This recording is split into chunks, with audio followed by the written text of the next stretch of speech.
Greetings, children, and welcome to my chamber. My name is Rotherick Gastblood, and I'm your host of Tales from the Dark Chamber. This week, we have a great show for you. Tales to make your skin crawl. Each week, my chambermate and I read a scary tale that we found on the internet, or perhaps left under some corpse. Either way, we think you're going to like it, and we're just dying for you to hear it. So sit right back, light a candle, and let's have a ghoul evening.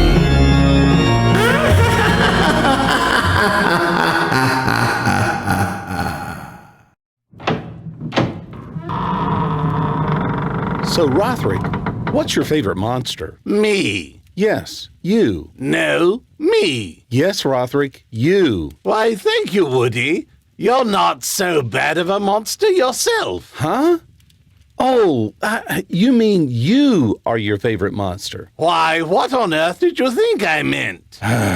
Well, what I meant was, do you like vampires, mummies, zombies, aliens, creatures from 2,000 feet below the sea? Yes. Yes? I like them all. Oh, for goodness sake, Rotherick, pick one. Ghouls. I should have known.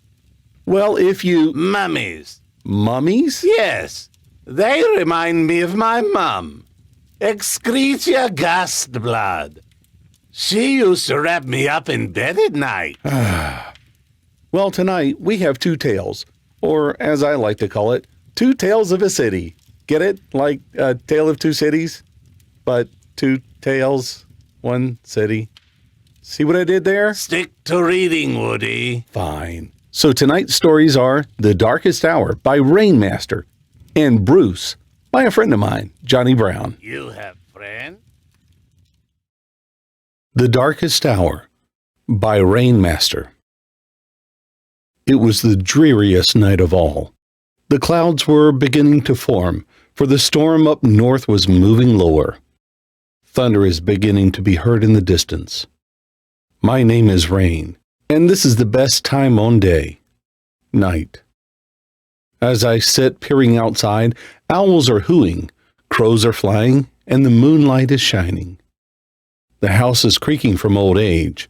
The halls are very dark with only a single flame to light them. The rooms are vacant. Well, except for the ghouls that supposedly haunt them. You see, my house is rumored to be a torture chamber for unwelcome guests in the quaint little town. As soon as these words hit my ears, I knew I had to find out for myself. I am new to this town. I believe the mortals call it Dark Valley. What a weird name for such a nice community.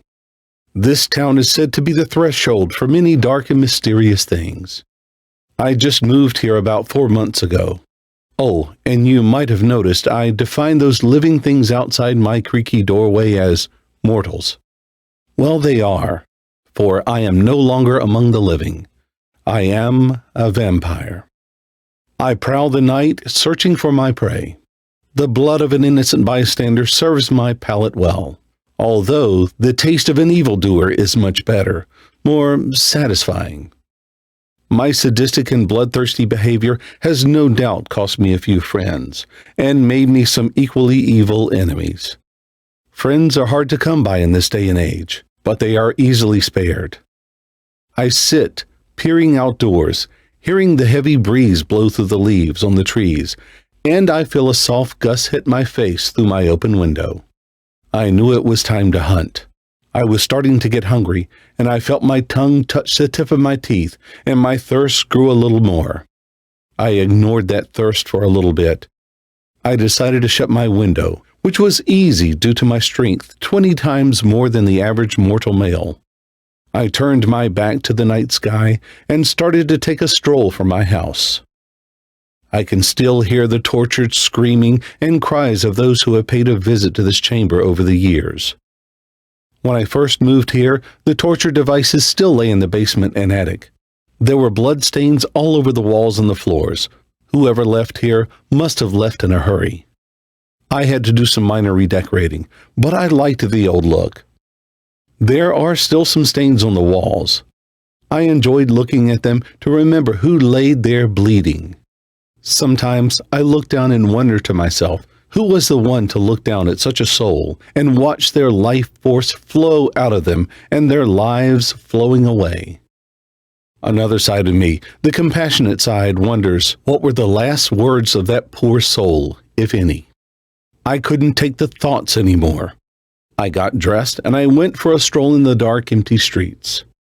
I knew that I would be able to spot an easy catch very quickly, and I did. I saw a man, around the age of 23 to 25. He was handsome. Too bad he had to die.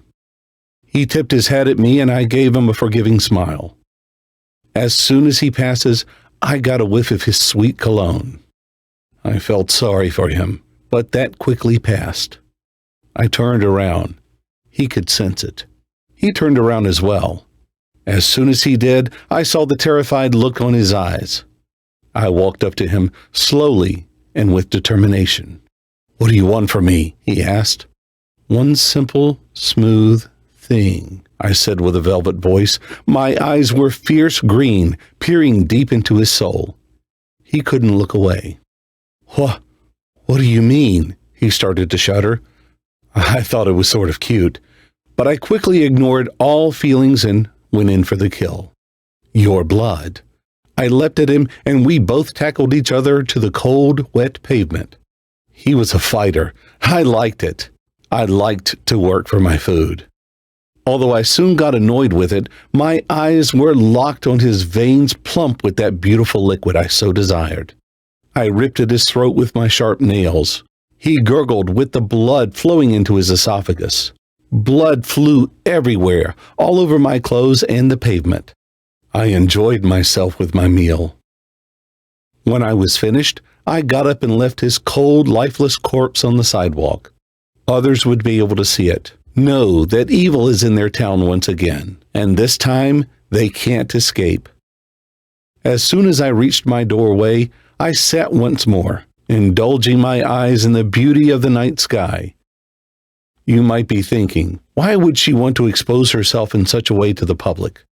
My answer is, let them find me. Let them come. I lay down in my bed, thinking about my night hunt. And as I laid there thinking, I spoke 3 last words before the night ended. Only 3. Let them come. The hour stroked midnight. Bruce by Johnny Brown.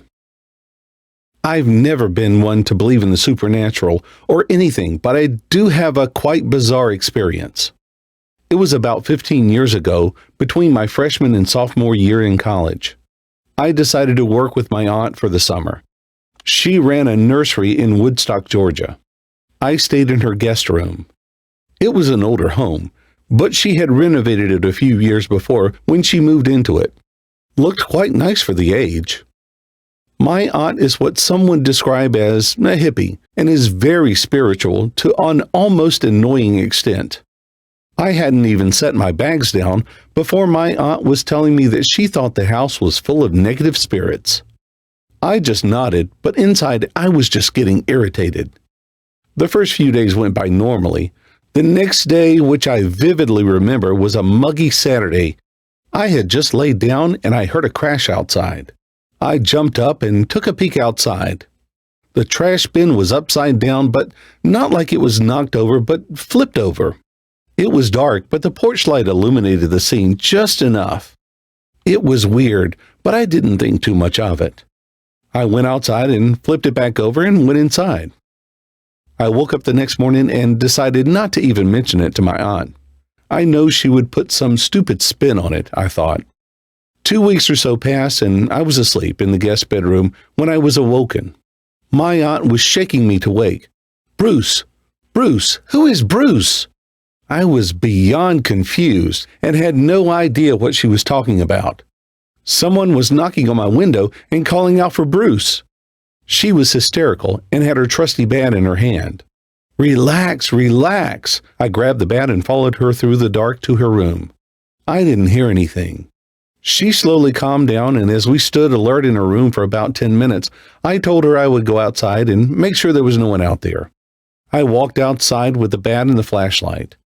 After a quick scan, I realized no one was around the house and let out a sigh. I fired up a quick cigarette and thought, great, she's hearing voices now. Like I mentioned, my aunt was definitely far out there, so I wasn't too concerned. A few weeks passed, and I had a few days left before I was headed back home and then back to campus. The summer had been hard work, but I had some money and some good experience. I was headed into town to grab something for dinner.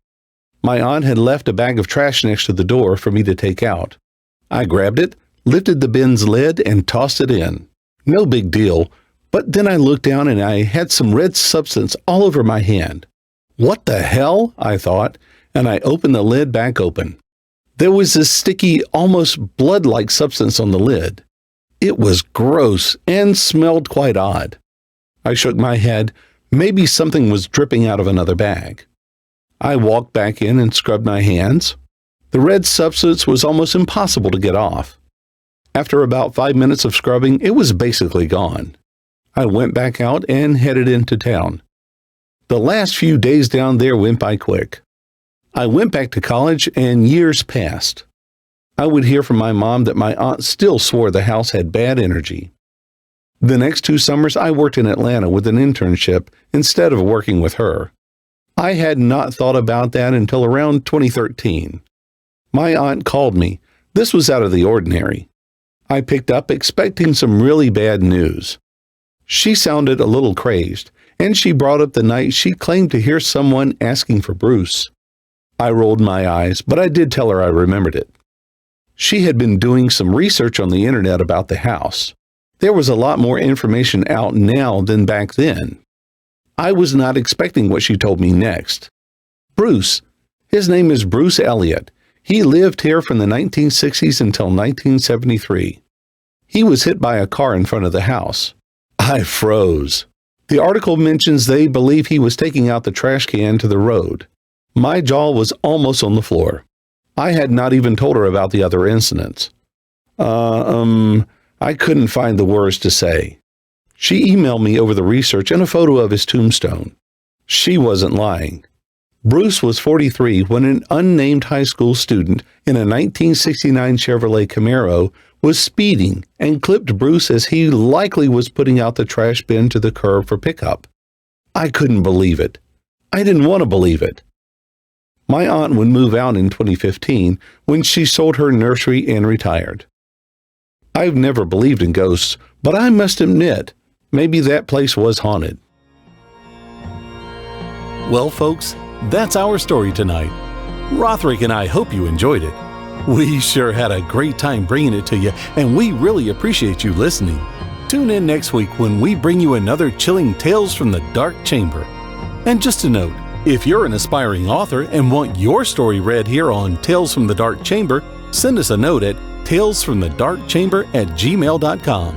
If it creeps old Rotherick out enough, we'll air it.